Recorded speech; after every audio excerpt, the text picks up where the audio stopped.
Hi, my name is Cameron Carlson with AnimeLocation.tv. I'm here at Matsuricon 2022 with my good pal, Mr. Kyle Hebert. How you been? I'm doing good. It's great to be back. The great Matsuricon. Yeah, actually, it's been a while since you and I had the chance to hang out. It was at Matsuricon 2017. How have you been since then? Well, you know, the zombie apocalypse happened. And our industry in VO kind of became this whole, well, we can continue, but you're going to have to record from home. It's like, oh, darn, the convenience of just hopping into your closet or your recording space instead of schlepping across town, being stuck in traffic. Gosh, where do I sign up? Especially LA. Yeah, especially LA, the LAX parking lot. So it has been amazing in that. One of the few industries that has prospered, if not done even better than before. Yeah. And we had all the engineers. They're the real unsung heroes Yeah. of this because they helped take our hand and walk through, the software, the hardware upgrades, what we needed to have a recording broadcast quality setup from home. And so now most of us have that. Yeah. And it's great. So kind of going into that, you have a podcast where you talk about the challenges of, there were some challenges during COVID, or was this a good way to keep you in touch with fans over that period of time? Well, the podcast thing also comes from just wanting to do that form of interactivity again. And I've done podcasting before, but now what really sparked it was this this movement in podcasting called Podcasting 2.0, which people can now send donations instead of like a Patreon, PayPal model. There's no third party involved. You're able to send monetary value through a new type of app. Interesting. Yeah. One app I use called Fountain, you actually get paid in micropayments for listening to podcasts. So you build up your wallet and suddenly you can share back that value, whatever it is. You can customize that to podcasts that are enabled to receive that. So the concept of value for value, it's like, how much is this show worth to you? Is it worth $1? Is it worth 10 cents? Whatever it is. And some people will go above and beyond and suddenly surprise you. And it's like, hey, I got a $10 donation. Or others are just like, yeah, okay, here's $1. Yeah. But the fact that you can see that in real time and they can do that without leaving the app and they can just hit play and they can customize the settings. And it's like, all right, I'm going to send a message and say, hey, I like that bit that when you talked about so-and-so. So, yeah, my whole podcast, the Intergalactic Boombox, is me talking about geeky stuff and me talking to my own characters. Yep. I have the voices in my head. I have created characters like a conspiracy theorist and like two stoner aliens and a Karen that I pitch my voice up to sound like an angry valley girl and all this stuff. Yeah. So since then, you've done a lot more Dragon Ball. You get your own movie coming out next week. What's it like stepping back into good old Gohan and bringing him more and more to life, and he gets finally his well-due credit as a lead movie character? We've been waiting for 20 years for, and this needs to be a hashtag, make Gohan great again. Hashtag it right now. And I've been waiting for, ever since I first began the role in 22 years ago, the start of my career. You had this epic battle, this little face-off with Majin Buu. Fight you? No, I want to kill you. And things just went south real fast, and then he became a responsible parent and a responsible husband and smart and dorky with his great Saiyaman alter ego. But his true potential kind of squandered for a long time. The fans have heard it, and I've heard too. And it's like, man, I really hope that they bring this back around and Gohan can reach his full potential. And now with Dragon Ball Superhero, we finally have that opportunity for good old Gohan and his real dad, Piccolo, to step up to the plate and see some changes for the better. AKA Sabbath. So since last we talked, you got the chance to work on the Pokemon franchise, bringing many beloved creatures to life along with some humans. How much fun was it working on the series with another within that series? I mean, you got to work with Lisa Ortiz as director and a bunch of other wonderful people. So what was it like jumping in the Pokemon franchise? Yeah, it's another one of those pinch me. Is this real? Yeah. I've been so blessed to work on so many huge franchises through the years, and Pokemon just another one that's like, tick that off the bucket list. Starting with Pokemon Origins years ago, I got to voice another version of Professor Oak in that 4-episode anime series on Pokemon.com and YouTube and everything. And then some series have crept through, and the mobile games I've done some stuff on, and then Darmanitan on Pokemon Journeys on Netflix. So yeah, it's incredible to be a part of another huge thing that's still huge. Well, and going into franchises that I grew up with and loved was your Ryu and Street Fighter. Thank you. You got the 6th game announced. The whole new 6 games coming out shortly for fans to check out. Yes. So how much fun is it to see those iconic lines? The Hadouken, the Ryuken, and the Shoryuken. Was it like seeing that and get to smack down some of your fellow friends? So like Caitlin Glass and all those wonderful people. Well, see, me as a gamer, I'm a button masher. I'm terrible. So if people want to beat Ryu, they totally can, because it's like you play against me, I'm just going to spam moves, and if something works, I'm just going to keep hitting that again. Spam, spam, spam, spam, spam. But when you're recording a game, you don't get to play like early test versions of that. Yeah. It's just simply a recording, just like any other thing. It's like, here's your script, and here's some cutscene stuff that's really in a rough form. It's like animatic form. It's not even fully animated yet. So eventually this will have mouth flaps, and hopefully it will sync up, and sometimes it doesn't. But working on the Street Fighter franchise and a lot of huge properties like that come over from Japan usually take a year or longer to bring out the English version. Well, then the crossover with Smash Brothers, with Ryu being a part of Smash Brothers, that must have been even a bigger dream for you. You're like, hey, get 2 franchises. Yeah. Unreal. Yeah, it's like, what side characters are going to get to be a part of Smash? And I thought, never. If anybody... It's not going to be something I'm a part of. And then suddenly, you're like, what? They give me a call, and then a month later, it drops on my birthday that year. So I immediately downloaded it to my 3DS at the time. It's like, I get to be in Smash, so this is Smash. Yeah. Shoryuken! Yeah, that was I remember that. So now, Kyle, there are these average series with average characters. John, our producer, would like to know about one of the greatest anime characters of all time, that being Ryoko from Tenchi Muyo.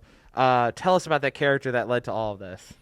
Oh my gosh. We're going to pull back from the big memory bank. She's just one of those really, really smart ones that, one of the characters I gravitated towards as a fan of Tenchi Muyo back then. And meeting the great actress Petria Burchard and talking with her through the years. Not a lot, unfortunately, but to touch base, it's like, oh man, talk to this icon in the anime community and an iconic character. Yeah. Just like, man, this is great. This is just so cool. It's rare, and I have to again go back to the pinching yourself analogy, but you kind of geek out over. It's like, I'm not just a fan of this stuff, but I get to work in the industry with these people, and maybe I'll be lucky to run into them, maybe in the green room at a con, or maybe in the hallways of the studio. Since we record by ourselves for anime and video games, you'll see each other as someone's leaving and you're coming in, or vice versa. And it's like, hey, let's catch up sometime. Great. And we never do. So we end up spending more time catching up if we travel across the country or the globe and we're at a con. It's like a lot of LA people I don't even see in LA because we're busy living our own lives. Yeah.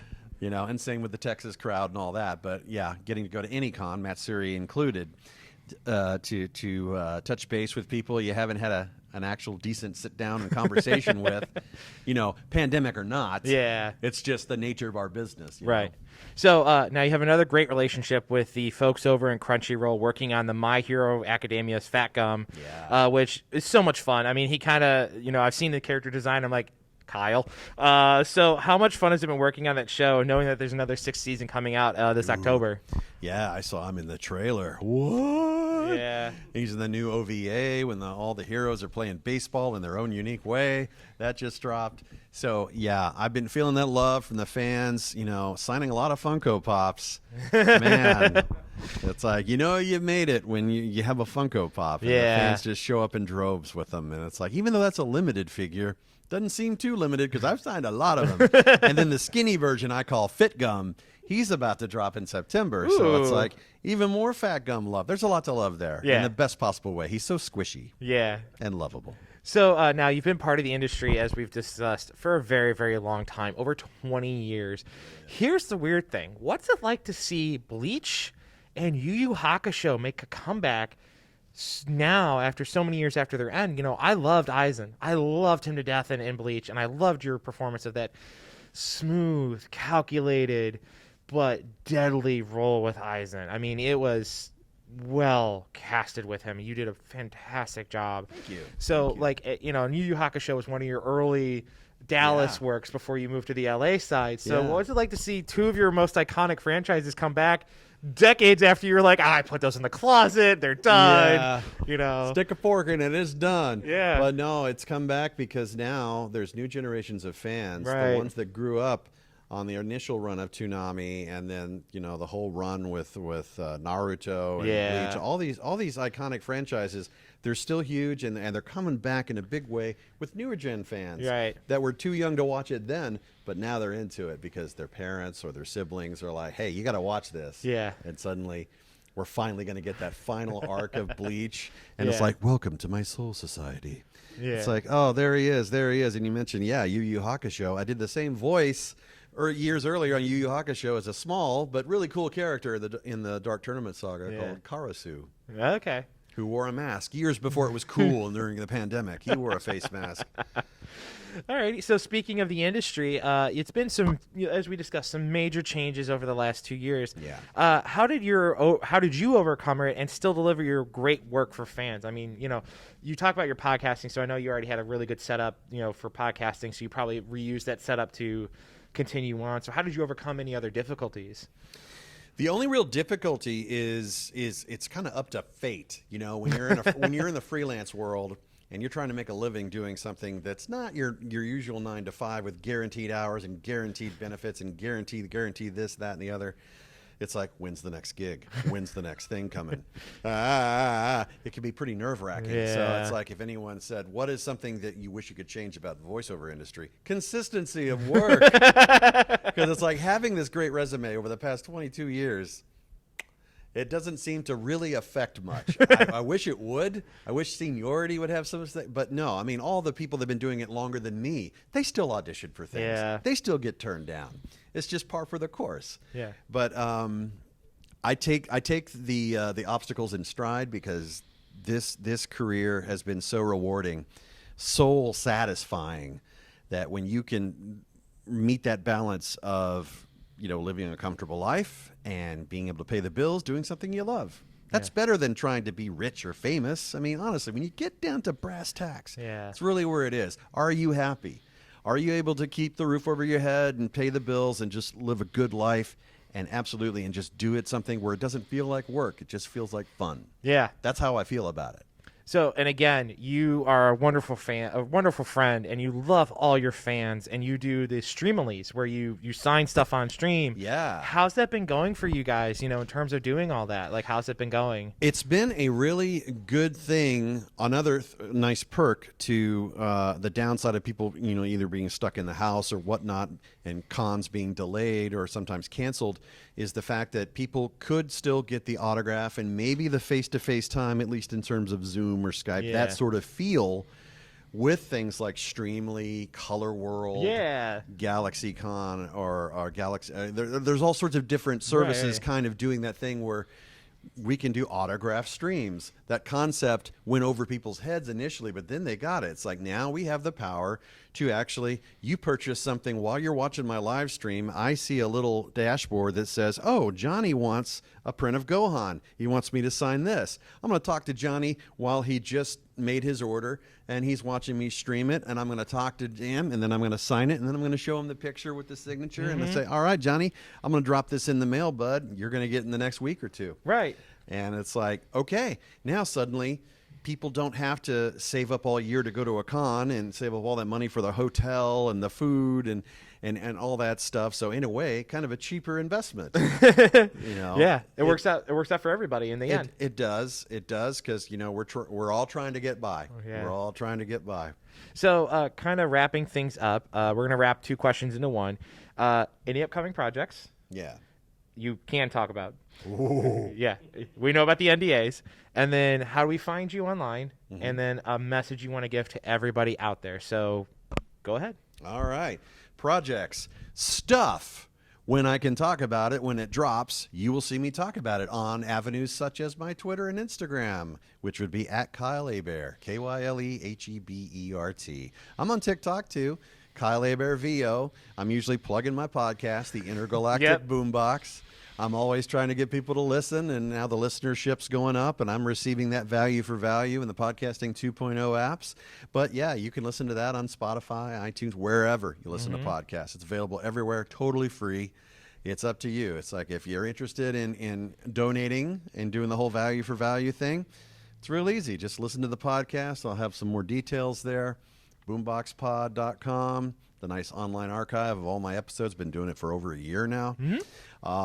New projects, yeah, I'll plug them when that happens. And other than that, hopefully fans will pack those theaters. Let's tell Hollywood what anime really is and what love for, passion for a huge franchise like Dragon Ball really means, especially for fans of Gohan and people like me who are lucky enough to get to voice him.